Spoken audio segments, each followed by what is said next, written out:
नमस्कार. MPSC exam मंत्रामध्ये मी Swapnil Jagdale JD sir आपलं सर्वांचं स्वागत करतो. आणि मॅथ्स P2P हा जो आपला क्विज सोल्युशनचा जो प्रोग्राम आहे, संयुक्त पूर्व परीक्षा असेल किंवा मेन्ससाठी असेल, बरोबर, ग्रुप बी आणि सी साठी, त्याच्यामध्ये आपण डे टू डे काही प्रॉब्लेम सोल्युशन घेत आहोत. त्याच्यातला हा डे 8 अशा पद्धतीने प्रॉब्लेम पाहूयात. आता प्रश्न पाहायचे कशा पद्धतीने आहे. एक व्यक्ती 2/3 आलं लक्षामध्ये 2/3 रक्कम जेवणावर खर्च करतोय. त्याच्यानंतर उर्वरित म्हणजे शिल्लक रकमेपैकी 1/3 रक्कम कशावर, कपड्यावर खर्च करतोय. आणि उर्वरित रकमेपैकी 3/5 बरोबर आहे रक्कम दान करतो. तरी सुद्धा त्याच्याजवळ 8,000 रुपये शिल्लक राहतात. तर सुरुवातीला त्याच्याजवळ किती रुपये होते, अशा पद्धतीचा एक क्वेश्चन विचारला जातो. आता एक लक्ष द्यायचंय की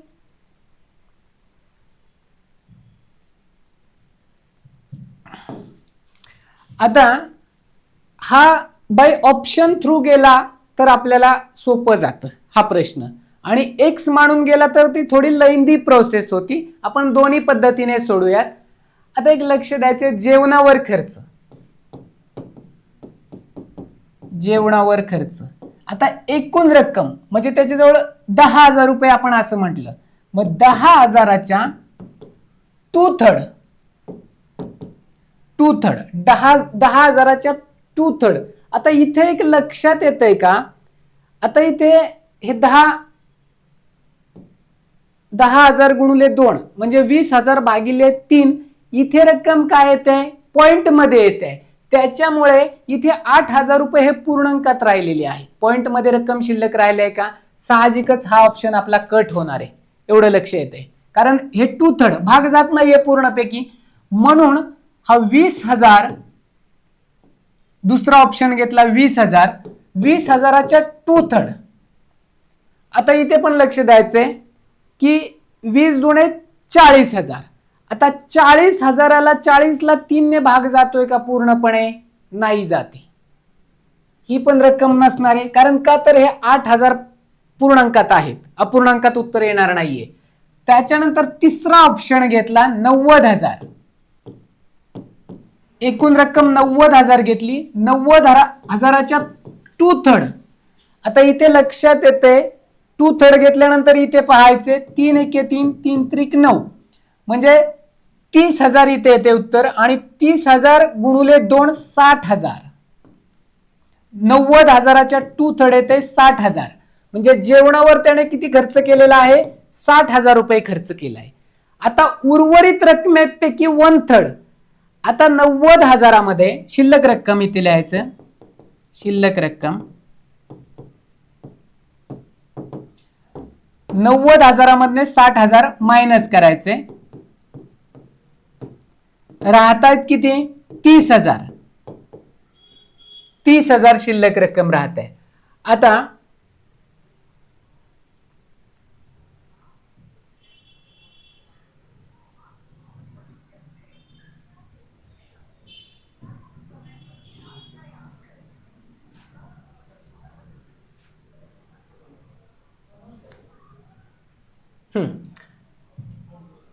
आता इकडे लक्ष द्यायचंय. आता शिल्लक रक्कम राहिले 30,000. या शिल्लक रकमेपैकी तो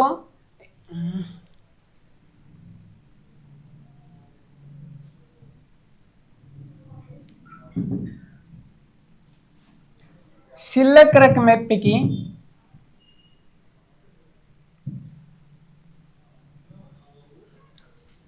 1/3 रक्कम कपड्यावर खर्च करतोय. म्हणजे 30,000च्या 1/3 कशावर, कपड्यावर, कपड्यावरील खर्च. ओके, 3 एके 3, इथे किती राहते, हे शून्य पुढचे 1 2 3 4. 10,000 रुपये कपड्यावर खर्च करतोय तो, 10,000 रुपये. आता 10,000 रुपये, आता शिल्लक रक्कम किती राहिली, 30,000मधनं 10,000 गेले, 20,000 शिल्लक रक्कम राहिली. शिल्लक रक्कम 30,000 वजा 10,000, 20,000 रुपये शिल्लक रक्कम राहिलेली आहे. इथपर्यंत लक्षात आलंय. आता 20,000 शिल्लक रक्कम राहिली आहे, त्याच्यापैकी रक्कम तो दान करतोय, म्हणजे दान रक्कम 3/5 दान रक्कम म्हणजे 20,000च्या 3/5, 5 एके 5, 5 चोक 20 आणि 4 त्रिक 12, 12,000 रुपये.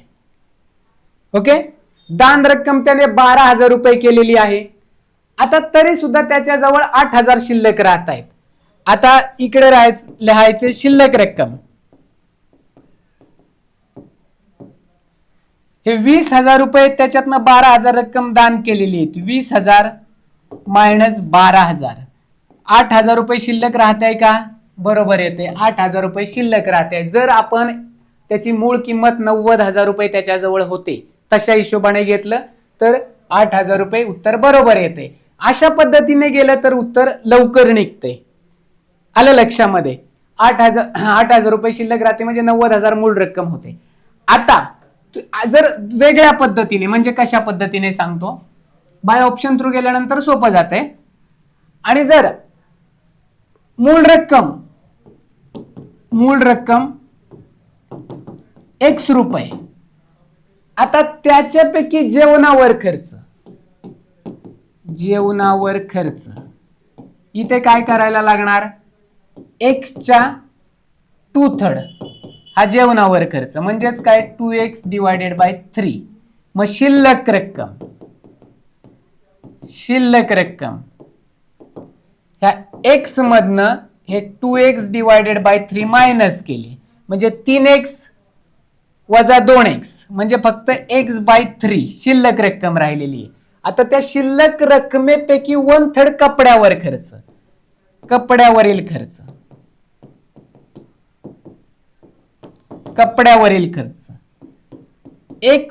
म्हणजे x/3च्या 1/3 म्हणजेच काय x/9. कपड्यावरील खर्च किती आला? x/9. आता परत एकदा शिल्लक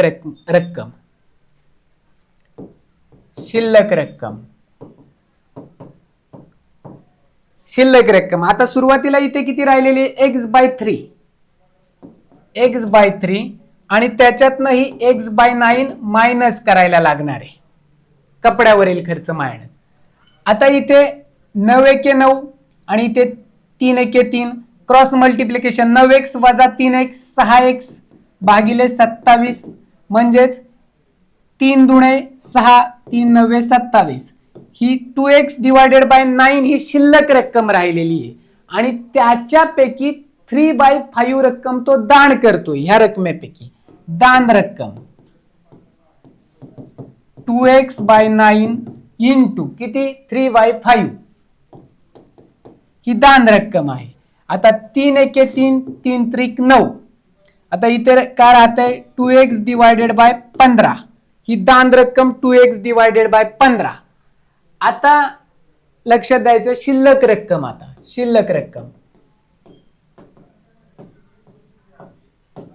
शिल्लक रक्कम 2x डिवायडेड बाय 9 आणि त्याच्यातनं ही दान रक्कम वजा करायचे.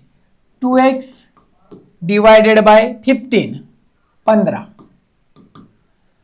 15 दुणे 30, 9 दुणे 18, 30तनं 18 गेले 12x डिवायडेड बाय 15 गुणुले 9 135. ठीक आहे. आता हे 12x डिवायडेड बाय 135 ही शिल्लक रक्कम राहिली, ती हे 8,000 इज इक्वल टू 8,000 केलं तर x इज इक्वल टू 8,000 गुणुले 135 डिवायडेड बाय 12 अशा पद्धतीने करायला लागणार आहे. आता जिथं जिथं भाग 5 आणि 3 8 आणि 1 9 म्हणजे त्याला 3 ने भाग 3 चोक 12, 3 चोक 12 राहिले 3 5 15 45. आता इथे 4 एके 4, 4 दुने 8 म्हणजे इथे 2,000, 45 दुने 90 म्हणजे 90,000 रुपये त्याची रक्कम आलेली आहे. हे एवढं सारं करायला लागतं एक जर रक्कम मानली तर. ह्याही पद्धतीने सांगितलंय आणि बाय ऑप्शन थ्रू गेलं. सुरुवातीलाच उत्तर सांगितलेलं आहे 90,000. बाय ऑप्शन थ्रू जाण्याचा प्रयत्न करा. ठीक आहे, पुढचं पाहूयात आपण. आता इथे पाहायचंय एका व्यक्तीचा जमा व खर्च यांचे गुणोत्तर 5:4 आहे. म्हणजे जमा किती 5x आणि खर्च 4x. लक्षात आलं, जमा आणि खर्च. जर त्याची आवक 18,000 रुपये असेल तर त्याची शिल्लक किती? म्हणजे त्याचं उत्पन्न आहे 18,000 रुपये त्याला मिळतात. आता साध्या सिंपल पद्धतीने हे 5 आणि 4 आहेत ना, हे 5 आणि 4 खाली लिहायचे 9, त्यांची बेरीज केली 9 आणि आवक किती आहे 18,000. 18,000 त्याचं उत्पन्न आहे. आता जर जमा काढायचे म्हटलं तर हे जमाचा किती आहे इथे 5 आहे, बरोबर आहे. आणि जर खर्च काढायचा म्हटलं तर या दोघांची बेरीज केली खाली लिहिली आणि हे 18,000 आणि खर्च काढायचा म्हटलं तर गुणुले 4. साधे सिंपल पद्धतीने 9 एके 9, 9 दुने 18, किती आले 2,000 गुणुले 5, बरोबर आहे. इथे आले 10,000 रुपये. हा त्याची जमा आली. आणि खर्च 9 एके 9, 9 दुने 18, 2,000 गुणुले 4 8,000 रुपये. आलं लक्षामध्ये. टोटल त्याचं उत्पन्न आलं का 18,000, 10,000 आणि 8,000 18,000. साध्या सिंपल पद्धतीने सांगितलेलं आहे. आता त्याची शिल्लक रक्कम किती लक्षात येते. जमा त्याचा 10,000 रुपये, खर्च त्याचा 8,000 रुपये. तर त्याची शिल्लक रक्कम किती अशा पद्धतीने विचारले. 10,000 मधनं 8,000 वजा केलं किती राहते 2,000 रुपये. म्हणजे जमा मधनं खर्च वजा केला, जमा वजा खर्च शिल्लक राहते, बरोबर आहे. जमा झाले 10,000 रुपये, त्याच्यातनं खर्च 8,000 वजा केला, शिल्लक रक्कम जेवढी राहते ते आपल्याला. तर त्याची शिल्लक किती 10,000 वजा 8,000, 2,000 रुपये त्याची शिल्लक राहते. शिल्लक रक्कम किती 2,000 रुपये. हा PYQ आहे बरं का, मेन्सला आलेला, PSI मेन्सला प्रिव्हियस इयर क्वेश्चन पेपरचा 2017-18च्या दरम्यानचा आलेला PYQ जसा आहे तसा उचललेला आहे. लक्षात आलं. साध्या सिंपल पद्धतीने सांगितलेले शिल्लक त्याची 2,000 रुपये राहते. जमा वजा खर्च इज इक्वल टू शिल्लक. जमा आपण काढली कशा पद्धतीने, आवक त्याची 18,000 रुपये, या दोघांची बेरीज केली 9 गुणुले 5 केले जमा आणि खर्चाला गुणुले 4 केलं. 10,000 रुपये जमा, 8,000 रुपये त्याचा खर्च आहे. मग जमातनं खर्च वजा केलं तर शिल्लक राहणार आहे 2,000 रुपये. पुढे जाऊयात. एका चौकोनाचे 3 कोण, चौकोनाचे 3 कोण एकाच 2:4 असं दिले आणि चौथा कोणाचं माप दिले 80 अंश.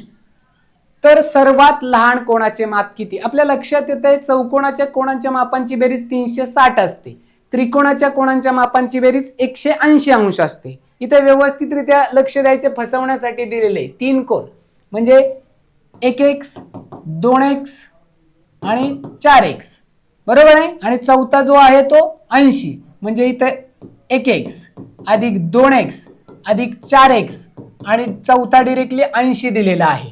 80 इज इक्वल टू 360 करायचे, बाकी काहीच नाही करायचं.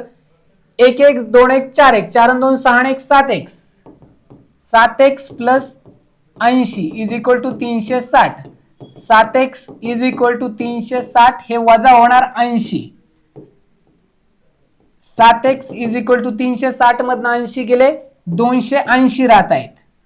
x इज इक्वल टू 280 भागिले 7. x इज इक्वल टू किती राहते 7 चौक 28 40. x इज इक्वल टू 40 राहते. आता पहिलं कोण 1x म्हणजे काय 1 गुणुले 40, x ची व्हॅल्यू 40 अंशाचा. दुसरा कोण 2x 2 गुणुले 40 80 अंश. आणि तिसरा कोण 4x 4 गुणुले 4 40 160 अंश, 4 चौक 16. आणि चौथा कोण दिलाय त्याचं डिरेक्टली दिलंय 80 अंशाचा कोण दिलेला आहे. या सगळ्यांची बेरीज पाहायचं 360 येते आहे का. 8 आणि 4 12, 120 120 आणि 160, 12 दुणे 24, 240 240 आणि ते 280 आणि 80 360 बरोबर येते. आता ह्याच्यापैकी 40 अंश 80 अंश 160 अंश आणि 80 अंश असे 4 कोण आहेत. त्याच्यापैकी सर्वात लहान कोण कोणता, तर हा 40 अंशाचा कोण तो सर्वात लहान आहे. ऑप्शन नंबर 2 40 अंश हे त्याचं उत्तर आहे. जर मोठा विचारला तर 160 अंश आला असतं, पण इथे ऑप्शन मध्ये नाही. सर्वात लहान कोण 40 अंशाचा. ठीक आहे, अशा पद्धतीने त्याचं उत्तर होतं. पुढचं पाहूयात. हा अतिशय चांगला क्वेश्चन आहे. हा क्वेश्चन खूप छान क्वेश्चन आहे. सोडवण्याचा प्रयत्न करूयात व्यवस्थितरित्या. ठीक आहे, प्रश्न पहिल्यांदा नीट वाचायचंय. एका बादलीत 3/5 भाग पाणी भरले. त्या बादलीचे वजन 15 किलोग्रॅम भरते, 15 किलो. आणि त्या बादलीत 4/5 पाणी भरले तर तिचे वजन 19 किलो भरते. तर पाण्याने पूर्ण भरलेल्या बादलीचे एकूण वजन काढायचे. आता 3/5 पाणी भरलेले. आता जर पाहायचे इथे बादलीचे वजन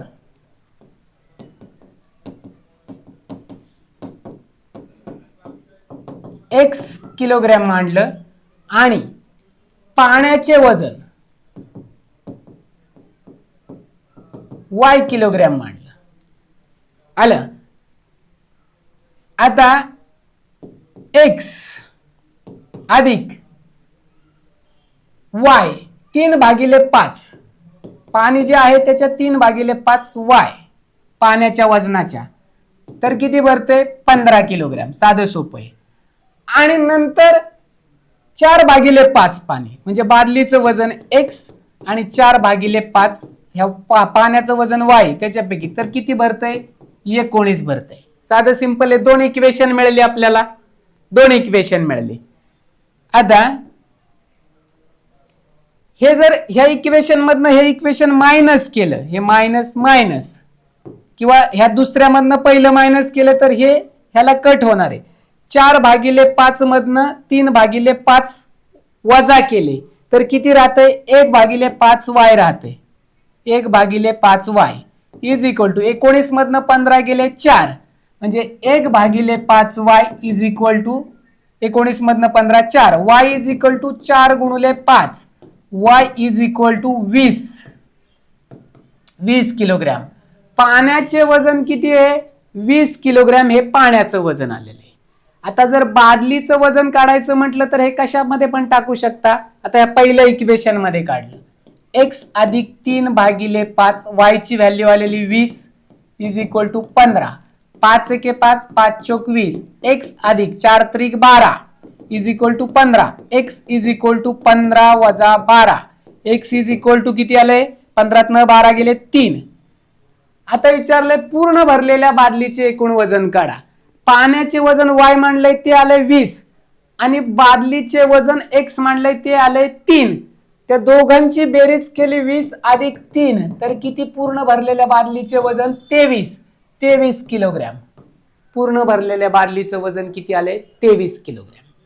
लक्षात आलंय? साध्या सिंपल पद्धतीने क्वाड्रॅटिक इक्वेशन थ्रू सोडवलेलं आहे. ओके, समीकरण तयार होतात त्याच्या हिशोबाने सोडवले. पुढे जाऊयात. हा प्रॉब्लेम पाहूयात. जर SB 3/4 आहे, SB 3/4 दिलेला आहे आणि BC 5/6 आहे. विचारले आपल्याला SC. एक लक्ष द्यायचे, साधं सिंपल आहे. अशा जर पद्धतीचा असेल तर काय करायचंय? हे 3/4 आहे तसं आणि त्याच्या खाली फक्त हे SB आहे ना BC आहे, हे 5/6 अशा पद्धतीने लिहायचं आणि आपल्याला A, B आणि C मिळेल. कशा पद्धतीने मिळेल? A काढण्यासाठी 3 गुणिले 5 करायचं, B काढण्यासाठी 4 गुणिले 5 आणि C काढण्यासाठी 4 गुणिले 6.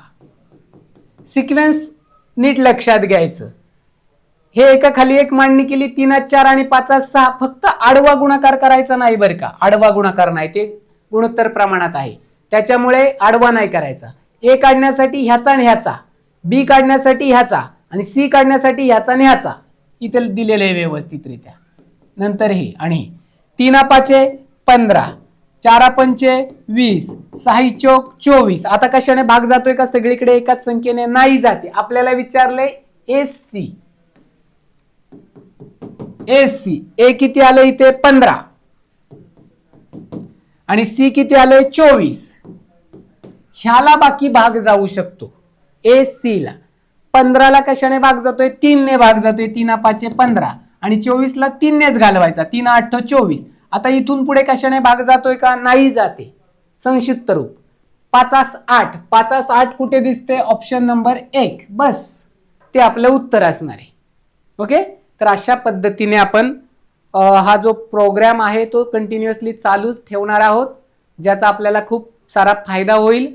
आपल्या ज्या टेस्ट सिरीज आहेत त्या टेस्ट सिरीज सुद्धा अतिशय सायंटिफिकली डिझाईन केलेल्या आहेत.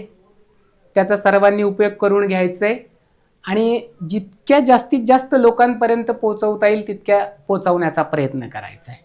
ओके, निश्चितच आपल्याला फायदा होईल आणि कुठे नाही कुठेतरी आपल्याला मार्कांमध्ये वाढ होण्यास मदत होईल. ओके, आपण थांबूया तिथे. थँक्यू.